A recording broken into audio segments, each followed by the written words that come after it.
기독교는 그 시대를 초월해서 가장 미움과 박해를 받는 종교입니다. 2000년 전 노마 시대에 이제 많은 종교들이 있었는데 기독교만큼 많은 핍박을 박해를 받은 종교가 없었습니다. 313년 이제 기독교가 공인 되기까지 10번에 걸쳐서 대대적인 기독교 박해가 있었는데 수많은 성도들이 목숨을 잃었고 감옥에 갇혔습니다. 기독교가 다른 종교에 비하여 박해를 받는 이유가 이제 무엇입니까? 이 첫 번째는 이제 유일신 그 사상이라고 해서 하나님 한 분만 이제 인정하기 때문입니다.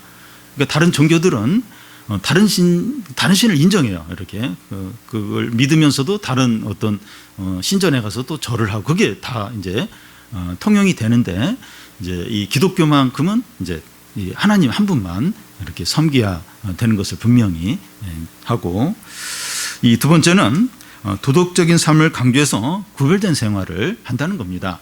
그러니까 노마 시대에 여러 종교도 있었는데 그냥 그 종교를, 그 신을 믿는 것이지 어떤 도덕적인 삶을 철저히 살고 그런 어떤 종교는 거의 없었습니다. 그러니까 기독교만이 철저하게 도덕적으로 구별된 삶을 사는 거예요.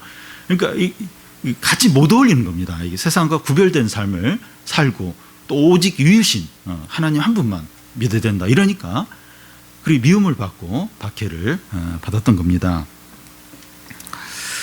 그래서 이제 기독교인들의 이런 특징 때문에 세상 사람들로부터 많은 미움과 박해를 받았지만 기독교인의 숫자는 폭발적으로 증가를 했습니다. 그러니까 엄청나게 한 해에 막 2만 명씩 그 순교를 하는데도 그 다음 해 보면 더 기독교인들이 더 많이 증가를 이제 하는 겁니다. 기독교인들이 이제 말씀대로 살 때 미워하는 사람도 많지만 전도가 되어서 또 이렇게 신자가 되는 사람들도 많이 있었습니다.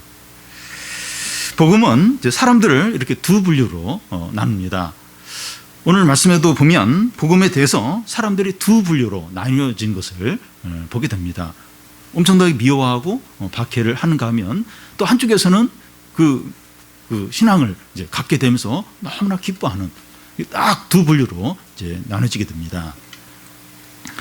지난주 말씀까지가 그 예수님의 마지막 이제 설교였고 이 시간부터는 예수님의 순환의 시작입니다. 오늘 말씀은 이 순환의 서론에 해당됩니다. 이 시간 살펴볼 말씀은 샌드위치 구조를 하고 있는데 앞부분에서는 대제사장과 장로들이 예수님을 어떻게 죽일까 모의를 하는 내용이고, 또 뒤에 보면 가룟 유다가 이제 예수님 팔려고 하는 내용이 나오고, 그 가운데 한 여자가 예수님께 향유를 붓는 그런 내용이 있습니다. 앞뒤로 이제 예수님을 대적하는 이야기가 나오고 가운데 예수님을 사랑하는 한 여자 이야기가 나오는 겁니다. 먼저 예수님을 죽이려고 모의하는 대제사장과 장로들입니다. 1절 2절을 보면 예수께서 이 말씀을 다 마치시고 제자들에게 이르시되 너희가 아는 바와 같이 이틀이 지나면 유월절이라 인자가 십자가에 못 박히기 위하여 팔리리라 하시더라. 예수께서 이 말씀을 다 마쳤다고 합니다. 오늘 말씀 바로 앞부분까지가 예수님이 이제 공적으로 가르친 말씀의 마지막입니다. 그런데 오늘 말씀부터는 더 이상 이제 공적인 가르침이 없습니다. 예수님은 모든 것을 충분히 다 가르쳤어요. 이제 다 이제 끝난 겁니까? 이제 모든 걸 다 가르쳤어요. 너무 놀라운 말씀들을 다 가르쳤으니까 이제 예수님이 하실 일은 다 끝난 겁니까? 복음은 그렇지 않습니다. 복음은 반드시 몸으로 행해져야 합니다. 만약에 예수께서 복음을 전하시고 복음의 말씀대로 행하지 않았다면 우리의 재용서와 구원은 없습니다. 예수님이 엄청난 말씀을 잘 가르쳐서 복음을 잘 전하셨어요. 그런데 예수님이 복음의 말씀대로 안 행하는 거예요. 아무것도 하지 않으시면 우리의 재용서도 없고 우리의 구원도 없게 됩니다. 특히 예수님은 자신이 예루살렘에 올라가면 그 제사장들과 장로들에게 붙잡히고 고난을 당하고 십자가에 죽임을 당하고 3일을 살아난다, 이런 말씀을 3번에 걸쳐서 말씀했습니다. 예수께서 그렇게 말씀하셨는데 그 말씀에 대해서 예수님 어떻게 하십니까? 말은 그렇게 잘 할 수 있는데 그 말대로 이렇게 지키는 건 또 다른 문제입니다. 지금 주중에 우리 한 유명한 그 정치인이 참 말은 전에 이렇게 잘했는데 그의 삶은 완전히 그 말과 반대되는 그런 걸 해서 지금 국민들의 공분을 이제 사고 있습니다. 그러니까 이렇게 예수님이 그런 말씀을 잘 하셨어요. 근데 그 말씀에 대해서 예수님은 어떻게 하십니까? 예수께서 이 말씀을 다 마치시고 제자들에게 이르시되 너희가 아는 바와 같이 이틀이 지나면 유월절이라 인자가 십자가에 못 박히기 위하여 팔리리라. 이틀과 유월절인데 자신이 팔려서 십자가에 못 박혀 죽게 된다는 겁니다. 예수님은 이런 사실을 다 알고 계시지만 피하시지 않고 자원해서 이 말씀대로 이제 팔려서 죽임을 이제 당하십니다. 유월절은 이제 출애굽기 12장에서 기원을 하는데 이스라엘 백성들이 애굽에서 나오기 전날 밤 하나님의 천사가 애굽에 방문해서 모든 장자를 다 쳐서 이제 죽게 하는데 이스라엘 가정에는 어린 양의 피를 이제 바른 거예요. 그래서 이스라엘 백성의 장자들은 한 사람도 죽지 않았습니다. 어린 양의 피가 이스라엘 백성들을 구원한 겁니다. 그와 같이 이틀 후에 예수께서 유월절의 어린 양이 되셔서 사람들의 죄를 위하여 십자가에 피를 흘려 죽으심으로 사람들을 이제 구원하시게 됩니다. 그런데 예수님이 이렇게 하시는 것은 결코 쉬운 일이 아니었습니다. 예수님은 겟세마네 동산에서 땀방울이 핏방울이 되도록 이 잔을 내게 해서 지나게 하소서 이렇게 기도를 하지만 유월절의 어린 양이 되시기를 자원을 하셨습니다. 예수님은 복음대로 십자가에서 죽으셨습니다. 그렇게 행하셨기 때문에 우리가 죄 용서를 받고 하나님의 자녀가 되고 영생을 얻게 된 것입니다. 그러니까 예수님 말씀하신 대로 그대로 특히 고난을 당하고 십자가에 이제 죽게 된다 이 말씀을 하셨는데 그대로 예수님이 이 복음의 말씀대로 그대로 행하셨어요. 그래서 우리가 죄 용서를 받고 하나님의 자녀가 되고 영생을 얻게 된 것입니다. 예수님 자신이 이 복음을 몸으로 행하신 것입니다. 그래서 이제 구원과 능력과 은혜가 이제 은혜가 있는 거죠. 예수님께서 이런 말씀을 하고 있을 때 대제사장과 장로들은 무엇을 하고 있습니까? 3절에서 그 5절까지를 이제 한 절씩 그대로 보겠습니다. 그때 대제사장들과 백성의 장로들이 가야바라 하는 대제사장의 관정에 모여 말하기를 밀란이 날까 하노니 명절에는 하지 말라 하더라. 예수님이 이틀 후 유월절 날 이제 그 죽임을 당할 것을 말씀하실 쯤에 그 당시 대제사장인 그 가야바의 집에서 대제사장과 장로들이 모여서 예수님에게 악한 혐의를 뒤집어 씌워서 죽이자 이런 결의를 합니다. 왜 그들이 예수님을 죽이려고 하는가 하면 그 요한복음에 보면 그 예수님이 예루살렘 입성하기 전에 그 죽은 나사로를 살리면서 예수님의 인기가 엄청나게 높아지고 또 예루살렘 입성할 때 사람들이 호산나 하면서 엄청난 찬양을 하고 또 성전 청결을 위해서 사람들을 막 성전에서 장사하는 사람들 여쭈치면서 종교 지도자들의 심기를 불편하게 했고 화 있을진저 바리새인과 서기관들이여 하면서 그들의 종교 지도자들의 외식을 책망을 했고 또 예루살렘 성전의 멸망을 예언했기 때문입니다. 지금 대제사장과 장로들 안에는 예수님에 대한 분노와 미움이 극에 달했어요. 극에 막 터질 정도로 지금 그런 어떤 분노 가운데 이제 있게 됐습니다. 그래서 그들은 당장이라도 예수님을 잡아서 죽이고 이제 싶었습니다.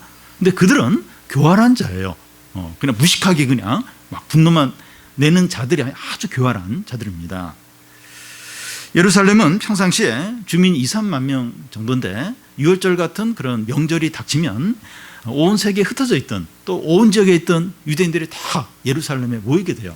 그래서 100만 명에서 200만 명 정도로 엄청나게 인구가 늘게 됩니다. 특히 예수님을 잘 아는 이 갈릴리 사람들이 수천 명 지금 그 예루살렘에 와 있는데 그들은 특히 예수님을 이렇게 어떤 훌륭한 선지자로 또 어떤 메시아로 그렇게 생각을 이제 하고 있는 거예요. 그런데 그 예수님을 이제 잘못 건드렸다가는 대규모 시위가 이제 일어날 수 있는 겁니다. 중국 정부가 이제 홍콩 그 시민들의 시위를 굉장히 지금 이렇게 염려하고 그걸 굉장히 두려워하는데, 그들이 이제 이 백성들의 시위, 어떤 밀란을 굉장히 두려워 이제 하고 있습니다. 그들은 하나님을 두려워하지 않으니까 백성들을 두려워하는 겁니다. 하나님은 안 두려워해요. 그러니까 이제 백성을 이제 두려워합니다.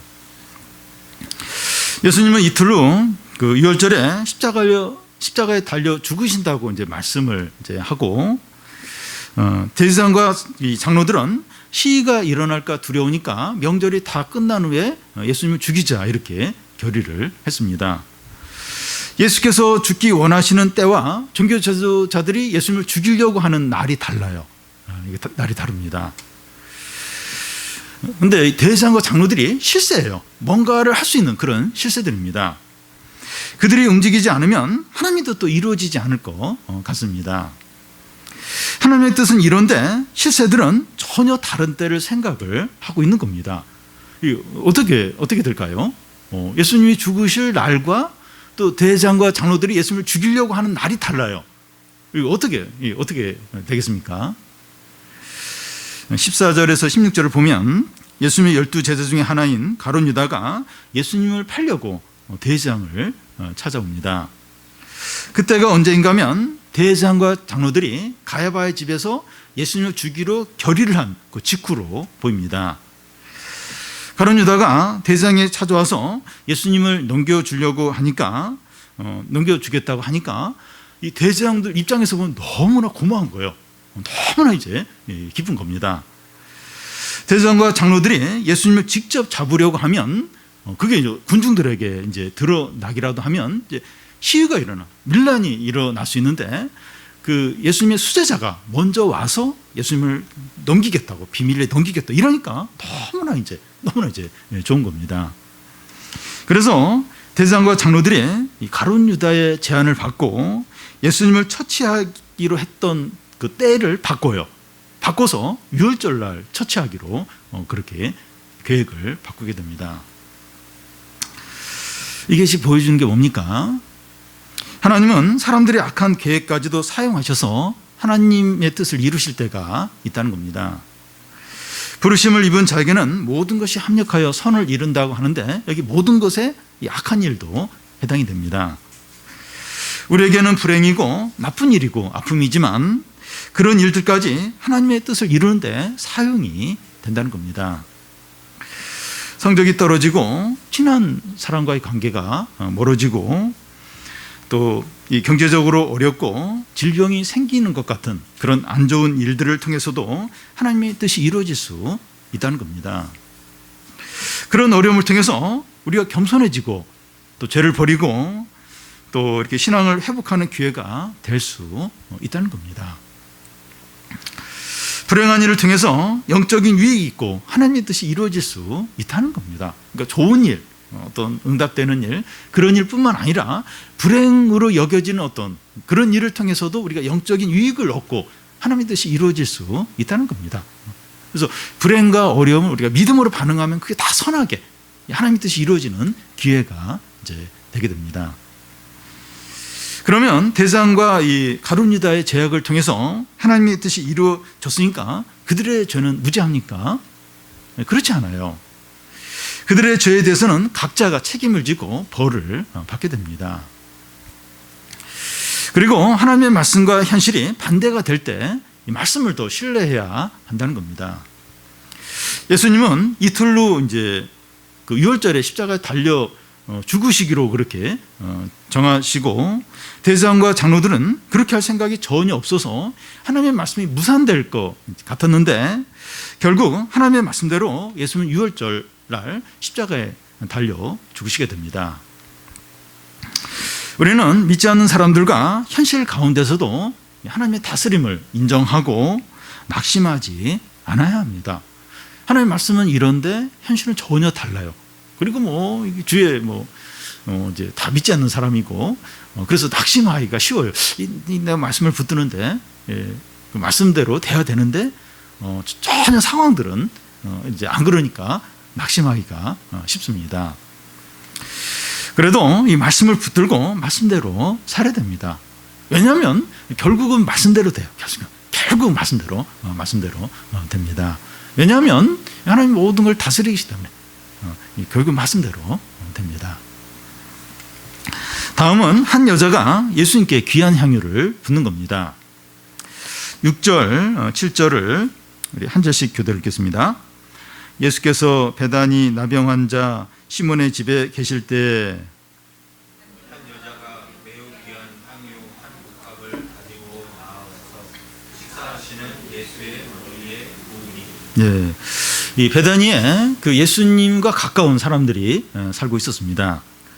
그 중에 나병 환자 시몬이라는 사람이 있었는데 전에 나병 환자였는데 예수님께서 치료받아서 지금 건강한 사람으로 이제 보입니다. 그래도 전에 나병 환자였던 사람의 집에서 식사를 한다고 하는 것은 좀 꺼리낄 수 이제 있는데 예수님은 기꺼이 그 집에 가서 식사를 하십니다. 예수님은 지극히 작은 자들을 소중히 여기고 기꺼이 그들과 친구가 되셨습니다. 예수님 죽기 마지막까지도 지극히 작은 자들, 그런 자들 기꺼이 그들과 함께 어울리면서 그들과 교제를 하셨습니다. 예수께서 시몬의 집에서 식사를 하고 있는데 한 여자가 그 집에 들어와서 예수의 머리에 아주 귀한 향유를 이제 붓는 겁니다. 그 여자가 누군가 하는 것은 요한복음에 보면 나사로의 누이 마리아로 이제 보입니다. 마리아가 예수께 부은 귀한 향유는 이제 나드 향이라고 해서 이 인도산으로 이 나드라는 식물의 뿌리에서 추출한 아주 귀한 그 향유를 이제 말합니다. 이 가격이 한 200데나리온 정도로 이제 그 정도였는데 1데나리온이 그 당시 일꾼 하루에 이제 품삯에 해당이 됩니다. 그래서 200데나리온이라고 하는 것은 한 노동자의 그 연봉에 해당하는 이제 금액으로 한 수천만 원에 이제 해당된다고 볼 수 있습니다. 그 당시 여성들에게 나드향 향유 옥합은 가장 귀한 보물에 해당이 되었습니다. 수년 동안 돈을 모아서 향유 옥합을 준비하면 보물처럼 잘 간직했다가 결혼식과 같은 인생의 가장 중요한 날 그 옥합을 깨뜨려서 이제 사용을 합니다. 그런데 마리아는 자기에게 가장 귀한 보물인 향유 옥합을 깨뜨려서 예수님 머리에 붓는 겁니다. 그가 이렇게 한 이유가 무엇입니까? 왜 이렇게 가장 귀한 향유를 예수님 머리에 붓습니까? 예수님을 통해서 그 자신의 죄가 용서가 되었고 또 새 삶을 살게 되었고 또 주님의 은혜와 사랑을 너무나 많이 받았기 때문입니다. 마리아는 주님을 너무 사랑하고 감사해서 이렇게 하고 있습니다. 주님께 가장 귀한 것을 드리고 싶은데 가장 귀한 게 뭘까? 고민을 하고 나서 자기가 가장 아끼는 향유옥합을 예수님께 드리게 된 겁니다. 뭔가를 주님께 바라거나 계산해서 이렇게 하는 게 절대 아닙니다. 뭘 기대하고 그런 것도 아니고 그냥 주님이 너무 좋은 거예요. 너무 주님을 사랑하기 때문에 자신의 그 가장 귀한 이 향유옥합을 아끼지 않고 기꺼이 주님께 드린 겁니다. 여러분, 우리가 이 누군가를 너무 사랑하거나 너무 고마워서 뭔가를 이제 주고 싶을 때 자기의 가장 귀한 것을 아끼지 않고 줄 때가 있습니다. 옆에서 누군가 이제 그걸 보면서 너 정신 있니? 아깝지 않냐? 그런 말을 해도 전혀 아깝지 안 하면서 이제 주는 겁니다. 마리아가 예수님께 지금 그러는 겁니다. 여러분, 하나님으로부터 많은 죄를 용서받고 풍성한 은혜를 받고 넘치는 사랑을 받은 사람들은 이렇게 합니다. 이렇게 내가 얼마나 큰 죄인인가, 얼마나 악한 자인가. 근데 주님이 나를 용서를 하셨어요. 그러면서 이 하나님의 은혜와 사랑이 느껴지고 이제 그런 사람은 예수님께 이렇게 합니다.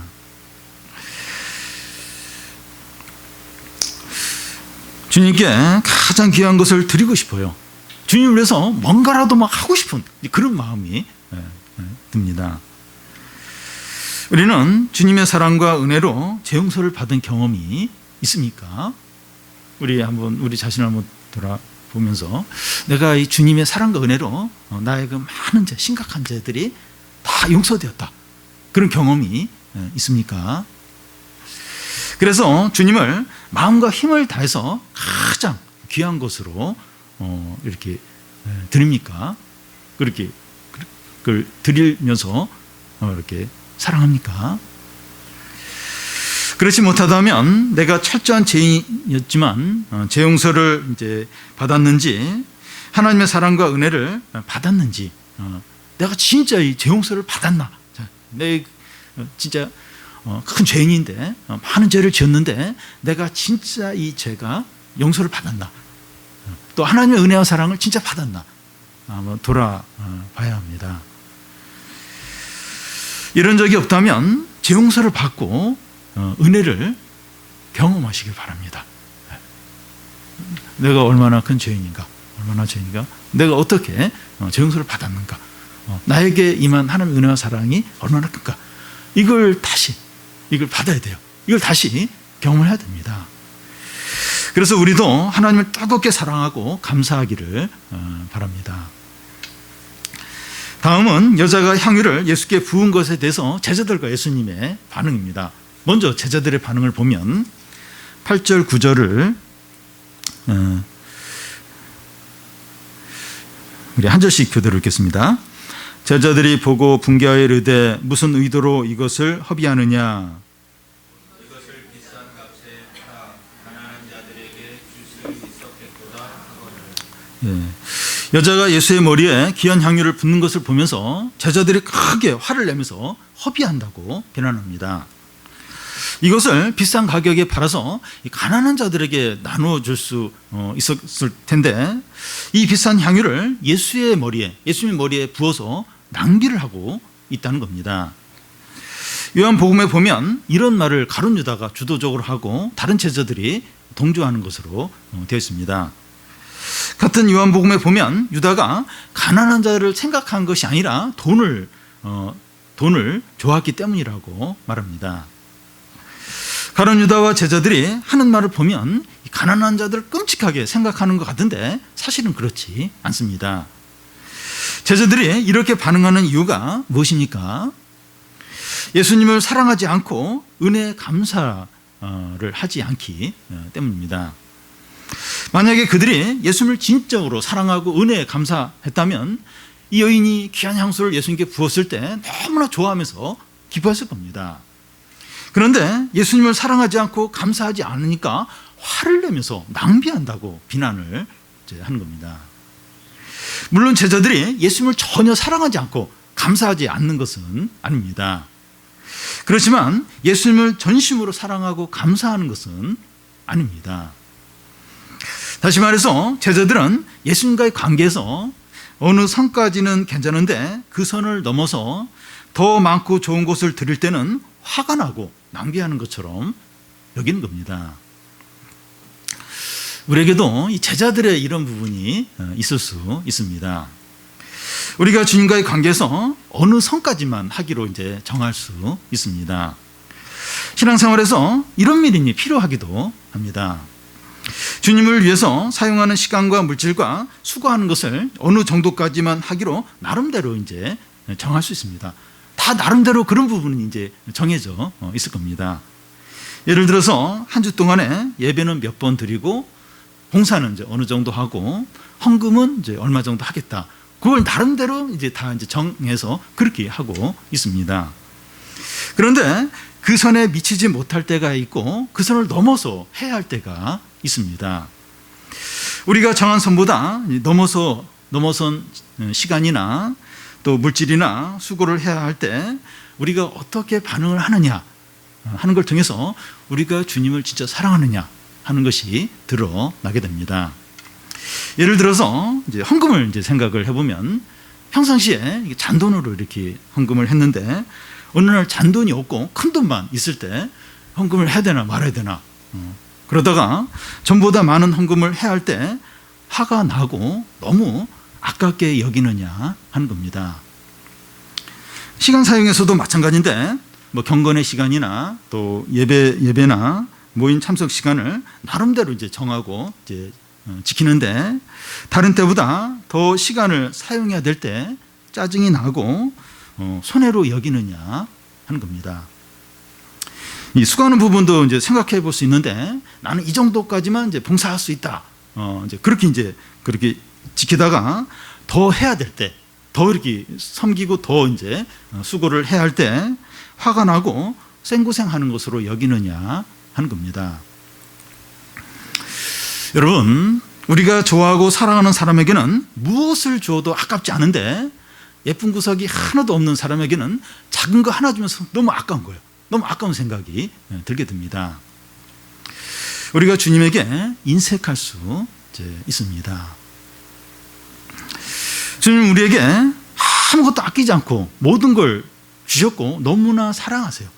주님은 우리에게 아무것도 아깝지 않아 하십니다. 모든 걸 다 주시는데 우리는 다 계산하고 이기적이고 인색하지 않느냐 하는 겁니다. 신앙과 관계되는 데 너무 인색해요. 어떤 선을 넘으면 너무 화가 나요. 너무 낭비한다고 여기고. 그러면 진짜 주님을 사랑하는 건지, 우리가 주님의 은혜와 사랑을 받은 건지, 우리가 진짜 주님을 믿는 건지 진지하게 돌아봐야 한다는 겁니다. 우리가 사랑하는 사람은 아깝지 않잖아요. 뭐든지 더 못 줘서 막 이렇게 우리가 안달을 하잖아요. 근데 이쁜 구석이 없는 사람은 작은 거 주는데 너무 아까워. 너무. 우리가 주님에 대해서 그러지 않는지, 주님은 그렇게 우리에게 안 그러시는데 우리는 주님에게 너무 인색하고 너무 계산적이지 않는지, 진짜 우리가 주님을 사랑하는지 들어봐야 합니다.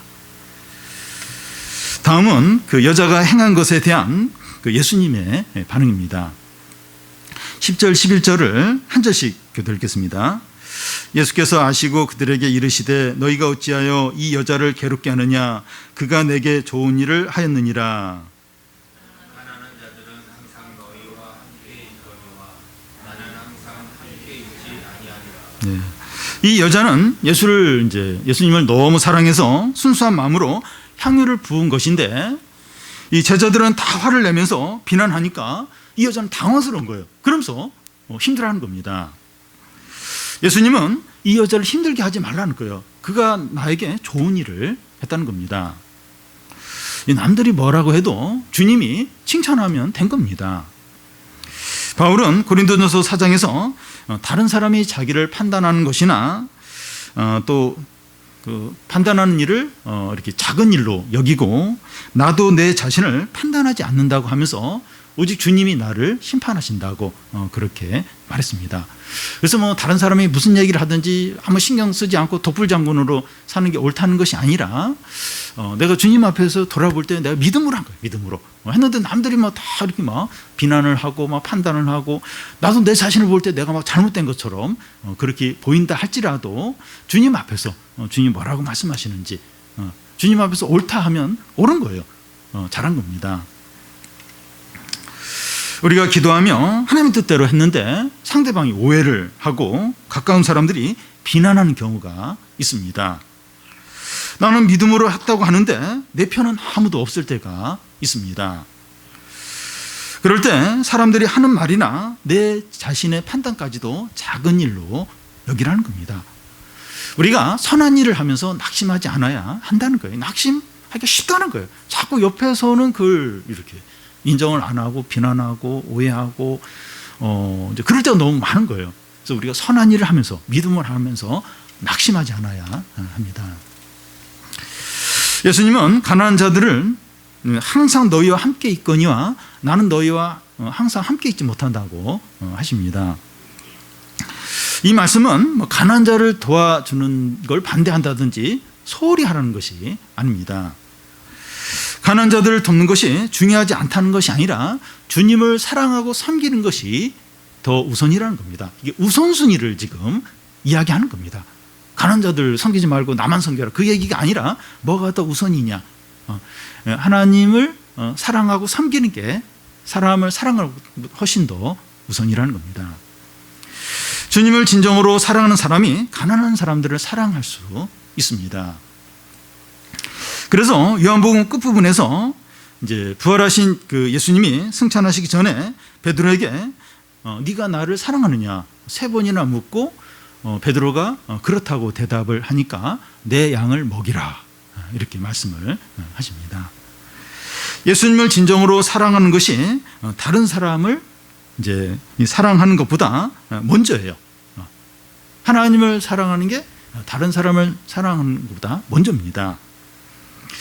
주님을 진짜 사랑하면 사랑하지 못할 사람이 없습니다. 그러니까 주님을 사랑한다는 게 주님의 어떤 그 능력으로 이제 주님의 것으로 이제 사랑한다는 것인데 그러면 사랑하지 못할 사람이 없습니다. 근데 이제 그렇게 그 주님을 사랑하기 이전에 먼저 이제 그 다른 사람을 사랑하려고 하면 자기 능력으로 이제 사랑을 이제 하게 되는 거예요. 그러면 이제 사랑을 못 하게 돼. 사랑하는데 실패를 하게 됩니다. 그래서 우리가 누군가를 그렇게 이렇게 사랑하는 게 안 되고 자꾸 분노가 생기고 밉고 그렇다면 하나님과 관계에 반드시 문제가 있어요. 하나님을 사랑한다면 그렇게 계속 그렇게 미워하고 이렇게 계속 그렇게 사랑하는데 실패하고 그렇게 되지 않는다는 겁니다. 그래서 제일 중요한 게 하나님을 사랑하는 거예요. 하나님과 바른 관계에 있는 겁니다. 그러면 이제 다른 사람도 사랑하게 돼요. 세상은 철저하게 하나님을 제외시키고 우리 서로 사랑하자 그렇게 하는데 그래서 실패를 하는 거예요. 철저하게 실패를 하고 지옥과 같은 것이 되는 겁니다.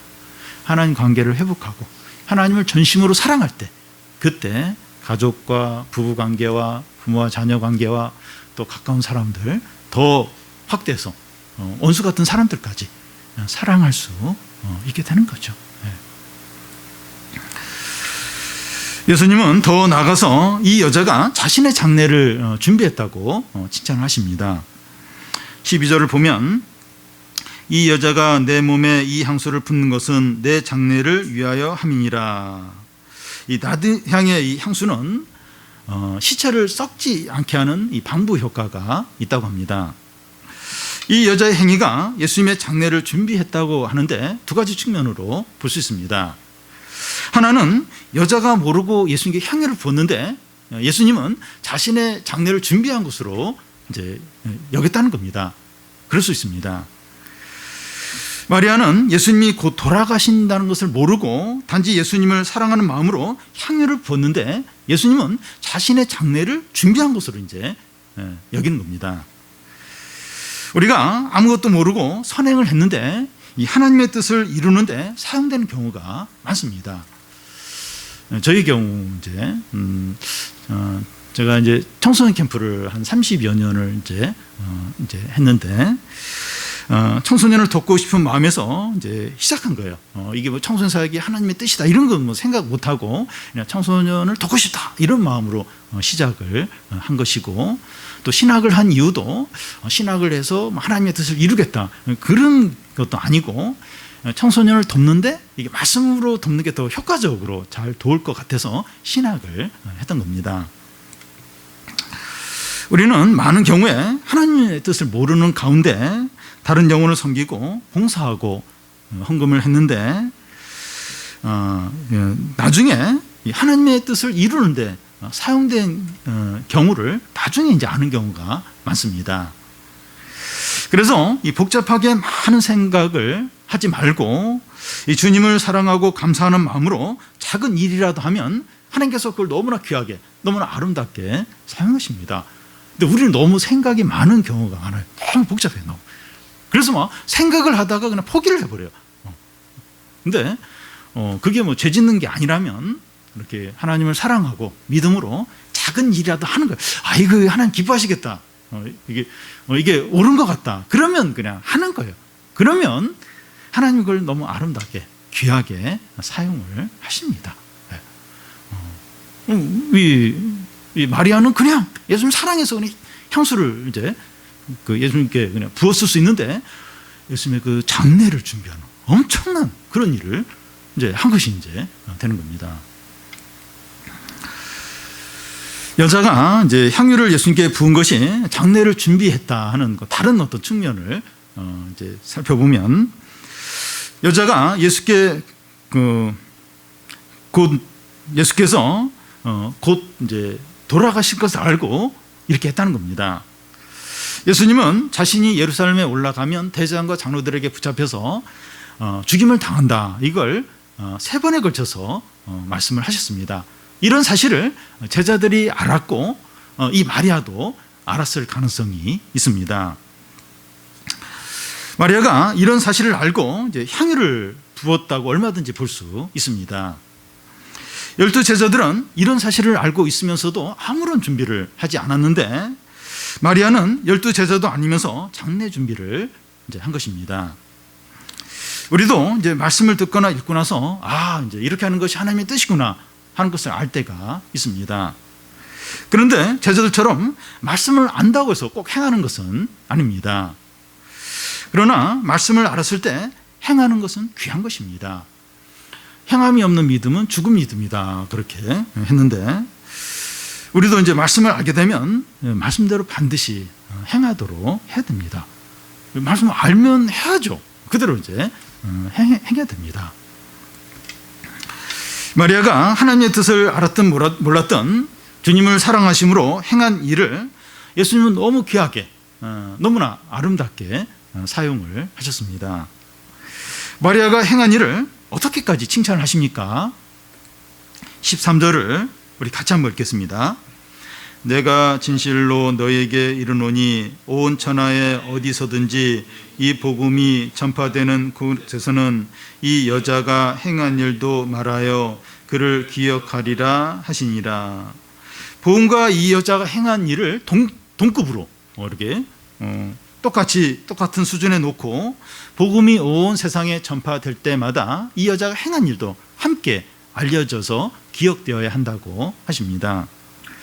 실제로 2000년 지난 오늘도 우리가 이 여자 한 일을 지금 우리가 지금 듣게 되고 중국 오지나 남미나 이 아프리카의 복음이 전해질 때도 이 여인이 한 일이 전해지고 있습니다. 이것보다 더 영광스럽고 명예스러운 일이 없죠. 그러니까 복음이 전해지는 곳에 이 여자가 행한 일도 함께 전해지는 거예요. 그러니까 복음과 거의 동격으로 그런 수준으로 이제 이 여자가 한 일이 전파되게 되는 겁니다. 예수께서 이 여인의 행함을 이렇게 높이고 칭찬한 이유가 무엇입니까? 단지 좋은 일, 착한 일을 했기 때문이 아닙니다. 세상에서도 좋은 일, 착한 일 많아요. 그런 일을 하는 사람들이 많이 있습니다. 그런데 이 여인이 행한 일은 하나님의 아들이 사람들의 죄 용서를 위해서 대속하는 죽음을 준비하는 것이었기 때문입니다. 그가 하나님의 뜻을 알았든 몰랐든 주님을 사랑함으로 자신의 가장 귀한 것을 들여서 이 일을 했습니다. 예수께서 사람들의 죄 용서를 위해서 대속의 죽음을 죽으시는데 그걸 이렇게 딱 준비하는 이제 그런 일을 이 여자가 한 것입니다. 여러분, 하나님의 은혜와 사랑을 깨달은 자는 이 여인처럼 반응을 합니다. 다시 말해서 복음을 듣고 믿는 자는 이렇게 반응합니다. 복음을 들은 자, 복음을 아는 자는 이렇게 반응합니다. 그래서 복음이 전해지는 곳은 어디서나 복음과 함께 이 여인이 행한 일을 알리라고 하는 겁니다. 그러니까 복음을 들은 자는 어떻게 되는가? 그걸 이 여인이 보여줘요. 그래서 복음과 함께 이 여자가 행한 일을 함께 전파하라고, 함께 기억되게 하라고 이제 하는 겁니다. 성도 여러분, 복음은 몸으로 행해져야 합니다. 예수님 자신이 말씀을 다 마치신 후에 그 말씀대로 행하셨습니다. 그러니까 이렇게 세상에서도 유명한 사람, 대단한 사람일수록 말을 많이 해요. 그리고 그 말대로 안 지키는 경우가 대부분입니다. 그 많은 말을 이렇게 지킬 수가 없어요. 또 어떤 중요한 그런 말을 자기가 손해보면 안 지킵니다. 말만 하고 안 지키는 게 그 대반사입니다. 그런데 예수님은 자신이 말씀을 하고 말씀을 그대로 다 지키십니다. 이 구약에 자기에 대해서 나와 있는 시편의 모든 말씀, 그걸 철저하게 다 지키셨습니다. 특히 자신이 이제 이렇게 순환을 당하고 십자가에 죽는다, 그 말씀을 하셨는데 그 말씀을 그대로 지키셔서 6월절 날 십자가에 못 박혀 죽으셨습니다. 네. 여러분, 이 복음을 믿는 자들은 어떻게 합니까? 이 여인처럼 자신의 가장 귀한 것을 주님께 드립니다. 여기서 자신의 가장 귀한 것을 주님께 이제 드린다고 하는 것은 자신의 모든 것을 주님께 맡긴다는 의미죠. 그게 자녀가 됐든지 자신의 진로 문제가 됐든지 재산이 됐든지 직장이 됐든지 자신의 어떤 자아를 실현하는 거든지 뭐든지 그걸 주님께 맡기는 거죠. 기꺼이 주님께 맡기는 것이고, 자기를 낮추고 자기를 부인하고 자기를 깨트리고 자기를 제한시키는 것을 말합니다. 죄의 유혹이 있으면 죄의 유혹을 거절하고, 또 이렇게 사랑하기 힘든 사람을 사랑하고 주님께 제한을 받는 겁니다. 그러니까 자기의 가장 귀한 것을 주님께 드린다면, 그게 가능하다면 이 모든 것이 가능해요. 이렇게 말씀에 순종하고, 또 이렇게 사랑하지 못할 사람은 사랑하고, 자기를 부인하고 자기를 깨트리고 말씀에 제한받고, 또 죄의 유혹을 거절하고, 우리가 가장 귀한 것을 주님께 드린다면 이 모든 것이 가능합니다. 성도 여러분, 우리는 이 복음을 몸으로 행합니까? 예수님 그렇게 하셨어요. 그래서 우리에게 구원을 주시고 은혜를 주셨는데, 복음을 들은 우리는 이렇게 몸으로 이 복음을 행합니까? 이 여인이 그렇게 했어요. 이 여인은 그렇게 했습니다. 우리는 그렇게 합니까? 우리가 주일 성수를 하고 있느냐, 성경을 읽고 있느냐, 봉사를 잘하고 있느냐, 술, 담배를 멀리 하느냐 하는 것을 묻는 것이 아닙니다. 복음이 우리 몸으로 나타나고 있느냐 하는 겁니다. 매일 매순간 욕심을 버리고 죄의 유혹을 거절하고 가까운 사람, 아내, 남편, 자녀, 가까운 사람을 사랑하고 말씀에 순종해서 사느냐 하는 겁니다. 강압이나 억지로가 아니라 하나님의 은혜와 사랑에 반응해서 자원함으로 이렇게 행하느냐 하는 겁니다. 하나님의 은혜와 사랑 때문에 이렇게 자원해서 기쁨으로 이렇게 말씀을 지키고 제 유혹을 거절하고 또 사랑하고 자신을 깨트리고 그렇게 합니까? 복음을 진정으로 알고 믿는 사람은 이렇게 행합니다. 복음을 진짜 알고 믿는 사람은 이렇게 행해요. 그래서 예수님은 이 복음이 전해질 때 이 여인이 행한 그걸 같이 이렇게 기록해서 모든 사람이 알도록 이렇게 하라는 거예요. 복음을 믿는 사람은 이렇게 해야 된다는 거예요. 자신도 가장 귀한 것을 주님께 드려야 한다는 겁니다. 그 얘기는 자기도 그 복음대로 살아야 돼, 말씀대로 살아야 한다는 겁니다. 우리는 복음을 진정으로 알고 믿습니까? 이런 면에서 볼 때 우리는 진짜 복음을 알고 믿습니까? 마지막으로 복음을 알아도 대적하는 사람들이 있다는 겁니다. 14절에서 16절까지 한 절씩 교대로 읽겠습니다. 그때 12 중에 하나인 가룟 유다라 하는 자가 대제사장에게 가서 말하되, 내가 예수를 너희에게 넘겨주리니 얼마나 중요하냐 하니 그들이 은 30을 따라 주거늘. 그가 그때부터 예수를 넘겨줄 기회를 찾더라. 6월절은 그 유대인들의 달력으로 니산월 14일입니다. 양력으로 따지면 3월 혹은 4월 14일인데요. 유대인의 하루는 이제 저녁부터 시작이 되니까 그 목요일 저녁부터 유월절이 시작됩니다. 그런데 유월절 이틀 전인 화요일에 12제자 중에 하나인 가룟 유다가 예수님을 배신하기로 결심하고 대제사장을 찾아갑니다. 대제사장은 너무나도 기뻐했을 겁니다. 유다는 대제사장에게 예수를 넘기려고 하는데 얼마를 줄 거냐고 묻습니다. 그러자 은 30을 달아줍니다. 여기서 은 30은 은 30세겔을 가리키는데 지금과 좀 차이는 있지만 한 20달러 정도에 해당하는 아주 작은 금액입니다. 그 당시 노예 한 사람의 몸값에 해당됩니다. 가룟 유다는 노예 한 사람의 몸값을 받고 예수님을 이제 대제사장에게 이제 넘기게 됩니다. 왜 가룟 유다는 예수님을 배신하며 팔려고 했을까요? 돈 때문이라고 이제 볼 수 있는데, 단지 돈 때문이라면 더 흥정을 해서 더 많이 받아내려고 했을 겁니다. 예수님은 거물급이에요. 거물급인데 노예 한 사람의 몸값 정도로 이렇게 팔 것이 아니라 더 많은 금액을 요구해도 대제사장이 거기에 응하면서 그 예수님을 이렇게 이렇게 예수님을 자기들에게 넘기도록 그렇게 했을 겁니다. 근데 가룟 유다는 흥정하지 않고 노예 한 사람의 몸값만 받고 예수님을 넘기게 됩니다. 그래서 가룟 유다가 예수님을 팔게 된 이유는 돈보다도 더 어떤 근본적인 이유가 있다는 것을 생각할 수 있습니다. 그게 뭘까요? 가룟 유다는 예수님에 대해서 정치적인 메시아관을 가지고 있다고 볼 수 있습니다. 이 정치적인 메시아가 뭔가 하면 로마 식민지로부터 유다를 해방시켜서 정치적으로, 경제적으로, 사회적으로 자유롭고 안정이 되고 이렇게 부유한 그런 나라를 만드는 어떤 왕을 이제 가리킵니다. 예수님은 귀신도 쫓아내고 병자들도 고치고 또 죽은 자도 살리고 오병이의 기적도 일으키고 거친 파도도 잔잔하게 하시는 그런 분이기 때문에 얼마든지 로마로부터 이 유대 나라를 해방시킬 수 있다. 그렇게 이제 확신을 이제 했습니다. 그런데 유월절 이틀을 앞둔 화요일 날 예수님이 말씀하시기를 이틀이 지나면 유월절인데 내가 십자가에 못 박기 위해서 팔리리라.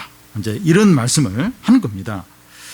가룟 유다는 이 말씀을 듣고 예수님께 가졌던 정치적인 메시아에 대한 기대가 완전히 무너지게 됩니다. 그러자 기대는 실망으로, 좋아했던 마음은 분노로 바뀌게 됩니다.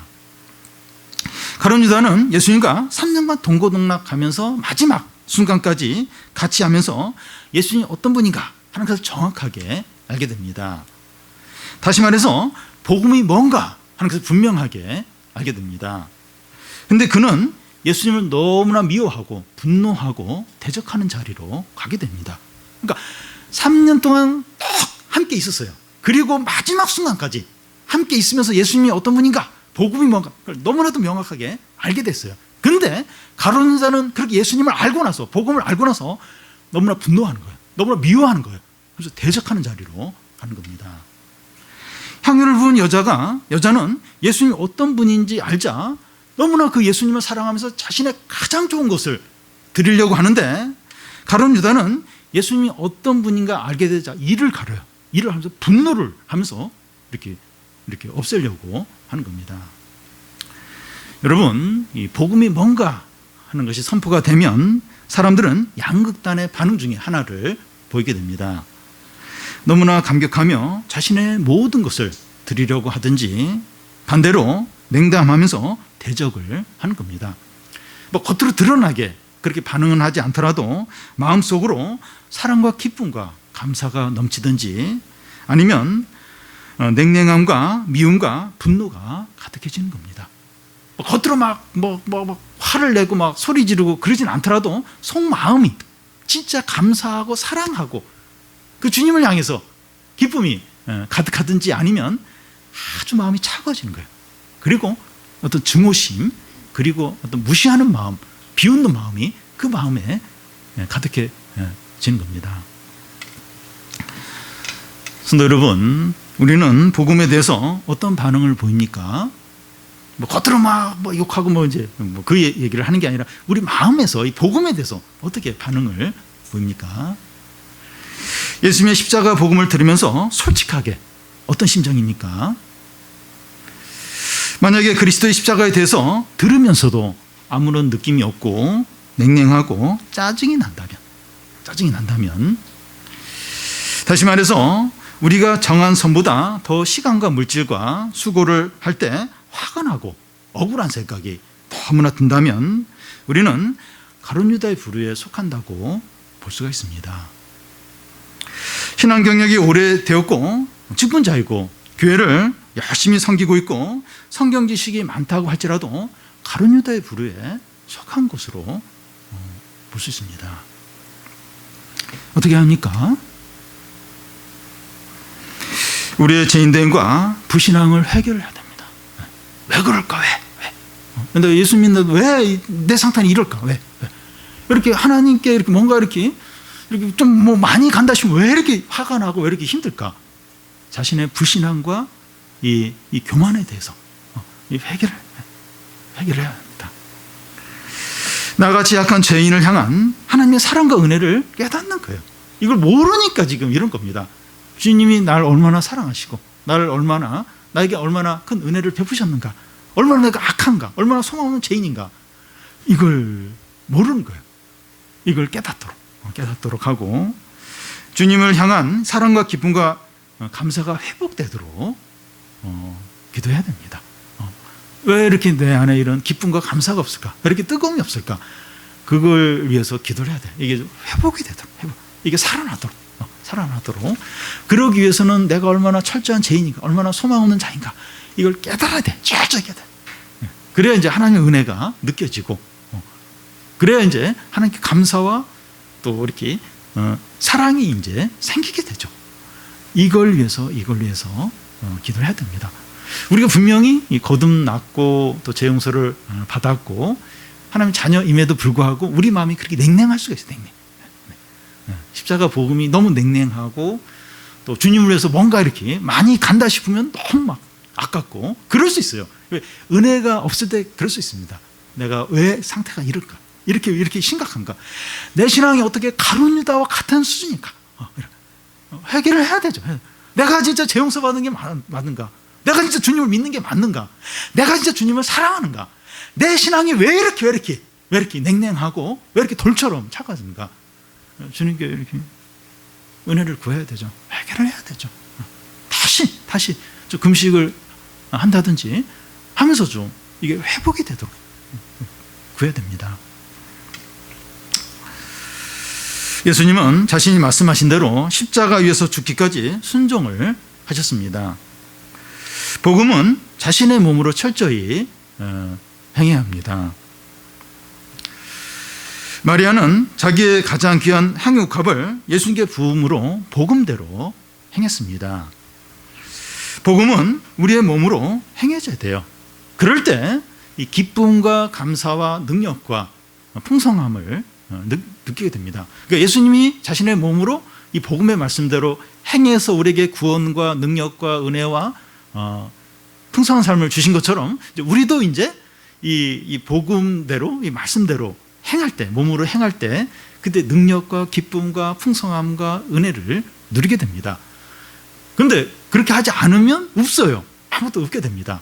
그리고 우리가 이 복음대로 말씀대로 행할 때 그게 하나님 앞에서 칭찬이 돼요. 영광이 되고 영원히 남게 됩니다.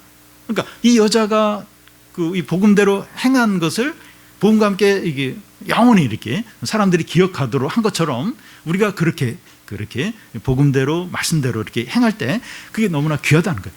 영원히 남다. 영원히 남고 영광이 된다는 겁니다. 우리 모두가 우리에게 베풀어 주신 이 하나님의 은혜와 사랑에 반응해서 복음을 몸으로 행해서 하늘의 기쁨과 하나님의 사랑과 능력을 넘치게 받으시기를 바랍니다.